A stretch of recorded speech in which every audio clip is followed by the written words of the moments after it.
আজকে আমার ভাইরাল খালা নতুন নিয়মে কচুর শাক রান্না দেখাবে। তো এখানে 2 পদের ডাউল আছে, মসুরের ডাল, কালার ডাল।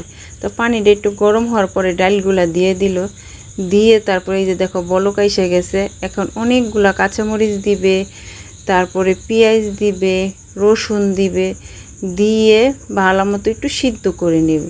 সিদ্ধটা হয়ে গেলে এই দেখো প্রায় সিদ্ধ হয়ে গেছে। এখন কচু শাকগুলা দিয়ে দিবে। তো অনেকগুলা কচুর শাক ধরো হইলো, আমি কচু শাকগুলা কেটে দিব না, দিতে আমার মনে ছিল না, তো এভাবেই দিছে। তো অর্ধেক কচু শাক দেওয়ার পরে তো দেখি এলো কড়াইয়ের জায়গা হইতেছে না, তো একটু লবণও দিয়ে দিল। তারপরে একটু সিদ্ধ হওয়ার পরে আবার দিছে। তো এই যে দেওয়া হয়ে গেছে, অনেকগুলা কচু শাকই আজকে রান্না করা হবে। তো আমার খালার ভিডিও যদি আপনাদের ভালো লাগে তো একটু চ্যানেলটা সাবস্ক্রাইবার করে দিয়েন, অনুরোধ করলাম। তো এই যে নিচের কচু শাকগুলা ডালগুলা সিদ্ধ হয়েছে, এখন নিচেরগুলো উপরে উঠাই দিতেছে আর উপরগুলা শাকগুলা নিচে দিয়ে দিতেছে।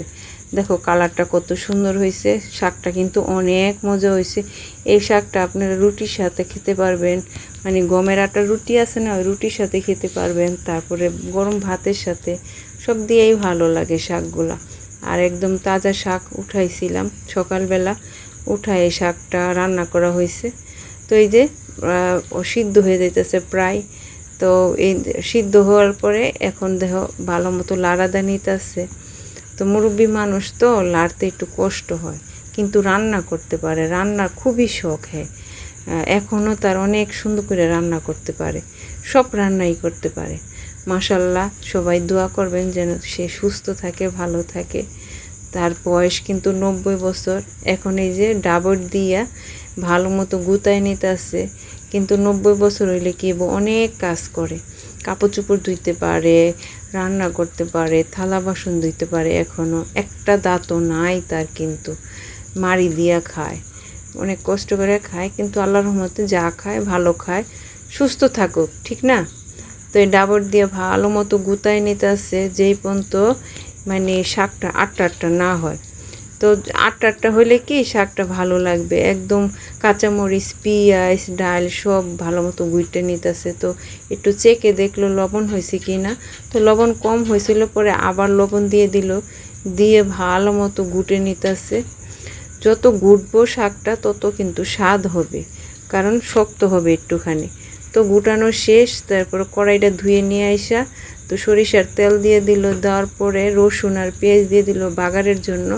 তো ভালো মতো ভেজে নিতেছে বাগারটা। ভাজার পরে তো এই যে দেখো প্রায় ভাজা হয়েই গেছে। এখন কি করব, শাকগুলা ঢেলে দিয়ে দিব।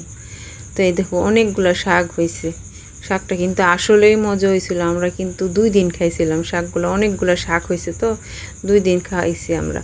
তো এই যে আবার ডাবর দিয়ে সে গুতায় নিতেছে, যেন শাকটা যত মানে আপনি এমন ডাবর দিয়ে গুতাবেন তত কিন্তু শাকটা মজা হবে, আটটা আটটা হবে, মজা হবে, খেতেও ভালো লাগবে।